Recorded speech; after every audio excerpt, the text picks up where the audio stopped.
భారతదేశానికి టెస్లా రావాలనుకుంటుంది కదా, కేంద్రం మీద ఒత్తిడి తీసుకొస్తుంది కదా అంటూ పారిశ్రామికవేత్తల్ని అడిగితే రమ్మనండి, ఏమవుతుంది, దాంతో పెద్ద నష్టమేం లేదు. భారతదేశపు భౌగోళిక పరిస్థితులకు అనుగుణంగా మా కార్లన్నీ ఉంటాయి, మా అలవాటు పడిపోయారు పబ్లిక్.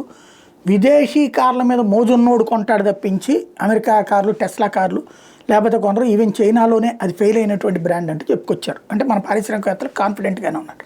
అదే సందర్భంలో ఇప్పుడు మనకి జియో, రిలయన్స్, అంటే రిలయన్స్ వాళ్ళ జియో, ఎయిర్టెల్, అట్లాగే విఐ అనాలా లేకపోతే 6 అనాలా, ఇట్లాంటి వాళ్ళందరూ కూడా ఇప్పుడు మేము స్టార్లింక్ ఇస్తామంటున్నారు. అంటే ఇప్పుడు స్టార్లింక్ అని ఏదైతే ఎలన్ మాస్క్ వాళ్ళు ఉన్నారో వాళ్ళు ఏమన్నారు, ఇప్పటికి మనకి మన ఏరియాలో సెల్ టవర్ ఉండాలా, ఆ సెల్ టవర్ ద్వారా మనకి సిగ్నల్స్ వస్తుంటాయి.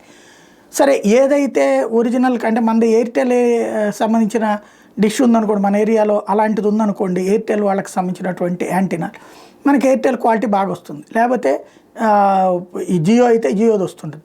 ఒకళ్ళ దాని నుంచి ఇంకోళ్ళకి కూడా వస్తుంటాయి, కానీ క్వాలిటీ డౌన్స్ ఉంటుంటాయి. అయితే ఈ స్టార్లింక్ అనేటటువంటిది ఏంటి, వితౌట్ సెల్ టవర్ డైరెక్ట్గా మన సెల్ ఫోన్కి కనెక్ట్ చేసేటటువంటి సిస్టమ్. దీంట్లో మేము కూడా సిస్టమ్ అని చెప్పి ఆల్రెడీ జియో కావచ్చు వీళ్ళందరూ ప్రకటించారు. వీళ్ళందరినీ కాదని ఎలన్ మాస్క్కి ఇవ్వమని చెప్పి అమెరికా నుంచి ఒత్తిడి వస్తుంది. మరి మోడీ ఏం చేస్తారో చూడాలి.